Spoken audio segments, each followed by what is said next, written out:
Hey everyone, Strong Sweet Caroline here. Her husband, David Demasquita. And we wanted to come on here briefly to talk about our wedding that happened, basically the last wedding before the coronavirus hit.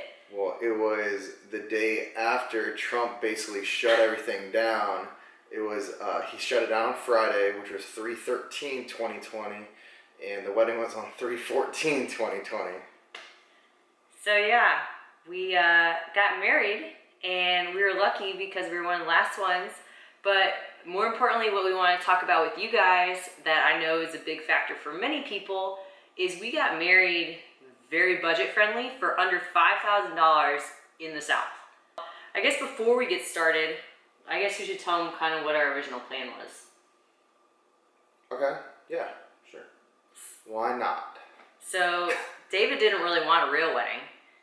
He wanted to go elope. One of the major reasons why I wanted to elope was, one, money.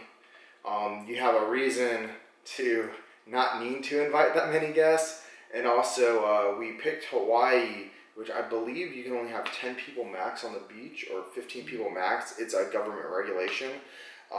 So it gave us an excuse to basically hit a honeymoon and go get married at the same time with very close family. And that's it. Keep it simple. Keep the family drama out of it. All the stuff. I want to keep it very, very simple. Mm-hmm. So that would have been, less than 50 people or so. And then we started thinking about it, and it was mainly me. I wanted to have family there, and we wanted to have a lot of our close friends there, and it turned out to be about 85 people. And I'm from Ohio originally, so our options were, do we go to Ohio, or do we have it here in Georgia? And we ended up choosing Georgia because it's going to be the most convenient for us, and a lot of our friends are down here, so my family did most of the traveling for the trip.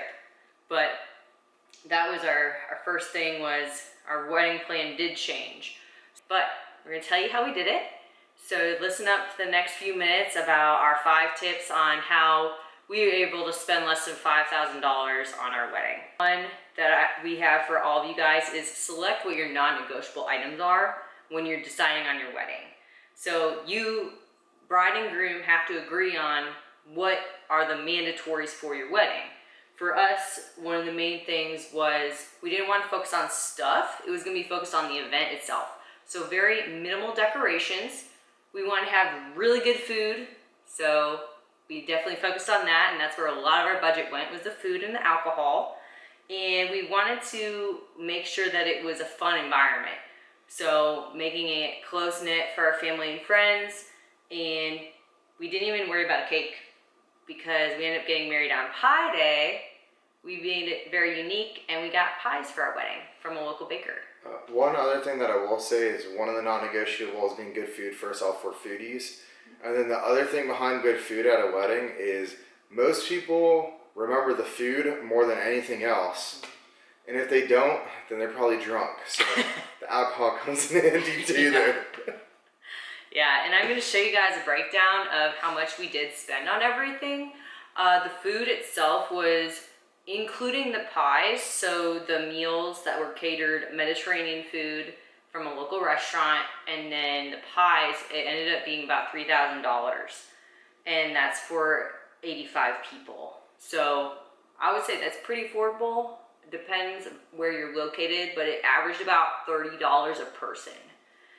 The second tip, and this is when being able to have an affordable wedding, is knowing the location and when, because that can really affect your prices if you're looking at a venue or you're looking at a certain location. We knew we wanted to get married in March. We got engaged in July of 2019, got married here March 2020, and that gave us about 7 months to do planning. I knew that the weather in Georgia was gonna either be kind of chilly or it was gonna be great. Our wedding day was beautiful, sunny, slight breeze. I think it was in the 60s or so. There was a light rain in the morning. It'd been really rainy here, and originally we were gonna get married outside. I will say we planned it in 4 months, not 7+ months. True. Because we were going to elope for a few months of it. That's true. So. I was indecisive. But Oh yeah? yeah. Where do you want to go eat? Like, shush. So we knew we were going to get married in March and in Georgia, and I started reaching out to some venues knowing that we were going to have about 70 to 80 people. If you guys look at prices of venues today, it's like $1,000 to tens of thousands of dollars for places. Yeah, the average venue cost I think is just over $10,000, between $10,000 to $13,000 off the top of my head. Yeah. So ridiculous. So I was telling David, I'm like, I don't really know what to do about it. What if we got married in like a local friend's backyard or something? And well, let's take a step back. I randomly get a text message. How cool would it be to get married at Mark's? Like, but it seemed like a statement like almost her and Mark had spoken about getting married at his house. And I was like, what the heck? I was like, that was kind of out of the blue. I was like, I guess she already reached out to Mark. So I reached out to Mark and I was like, Caroline just randomly said, well, like, let's get married at Mark's kind of thing. As if, and I thought they had already talked.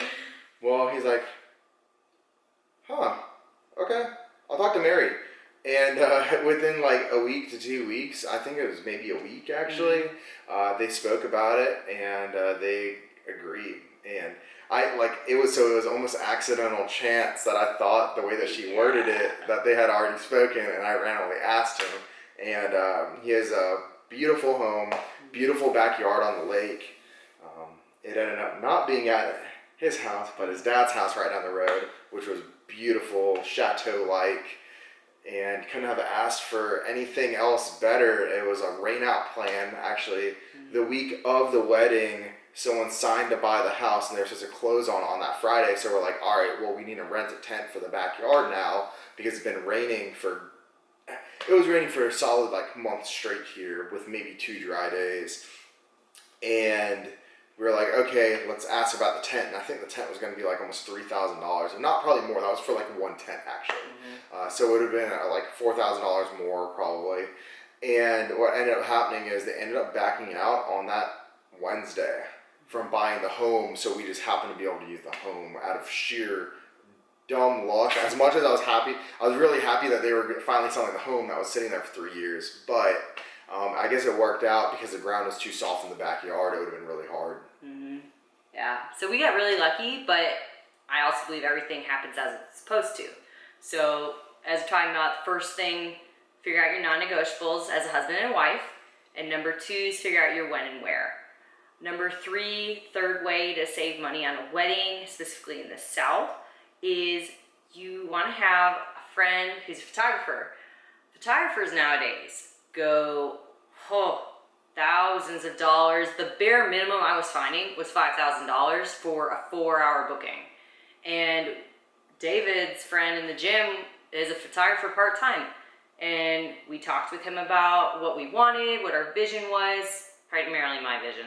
But if you really want good pictures, you know certain ideas that you want to have done. And so I talked with him about it a couple times, and he gladly agreed to work with us. It's great to have somebody who knows our personality and our relationship to take our pictures too, because you really want to express your true selves in a photo shoot or at your wedding, that they can capture those moments. So that's tip number 3. Photographer, find a friend who's a photographer, or reach out to some of your friends to find a local photographer to work with you. Now, one thing that is not written down there on that note about finding a photographer is one thing I would highly recommend is we had a friend, actually a few friends, that were officiants. Oh yeah. Out of dumb luck, and I know that's not on your notes. So we have someone that we got very, very close with in previous months, and very cool guy. He's like my long lost brother almost. It's like weird. And sure enough, he was an officiant, and we asked him if he would marry us, and he was like, absolutely. Like, he was honored. He will only do it for like really close people. But I will say, it being up front, it made it much more comfortable. The first thing he said when Caroline was tearing up in the eyes, and then she was making me almost tear up. I never cried or teared up, but he goes, don't you guys cry. And looked back at us one more time and said, don't you guys cry, don't do it. And we both started dying laughing. And then it relaxed us being up there. I will say, I don't get nervous very easily. I was a little bit nervous. I was doing breathing habits while I was up there just to stay calm, because I was hungry by that point. I was starving. And so I was just like staying calm when I was up there, but having him and just like being very comfortable with the person that is in between you two, that is going to bring you two together, made it much more sentimental. And that's a good point. We actually did not do marriage counseling beforehand. A lot of people will, and that ends up being your officiant, but you need to figure out what works for you guys. Our ceremony was not a traditional Christian ceremony. It was kind of a blended, non-denominational, spiritual ceremony. I actually wrote the entire thing because I have a background in writing, and you can look up online different types of ceremonies. Spent a couple hours doing that. There's a lot of cool ceremonies out there, so that's something else for you guys. Just a little tidbit is you find local friends who can do some of these add-on jobs for you, whether it's hiring somebody locally to be your wedding planner, your officiant, and your photographer. So tip number 4, and this was David's idea, so I give him the credit for this, is paying cash when you can, as much as possible.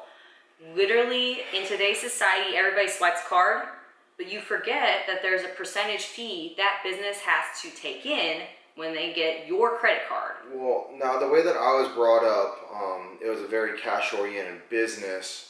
And why? Because these guys were private business owners.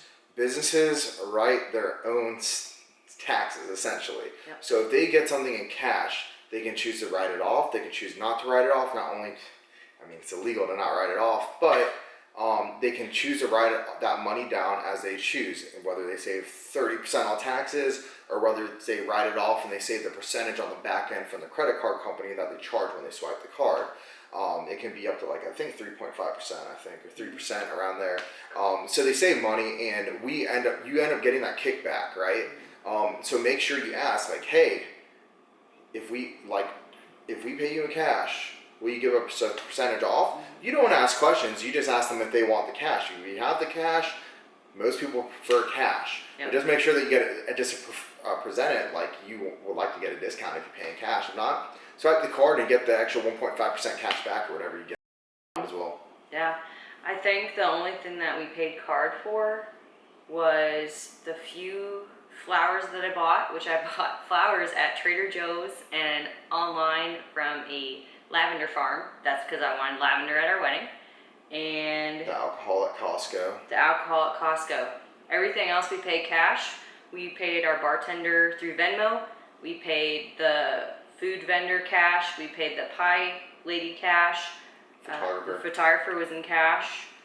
So yeah, cash is king. But be careful right now with coronavirus because cash has a lot of germs on it. So in the future though, if you can pay anything cash, highly recommend. And we probably had the last wedding in America.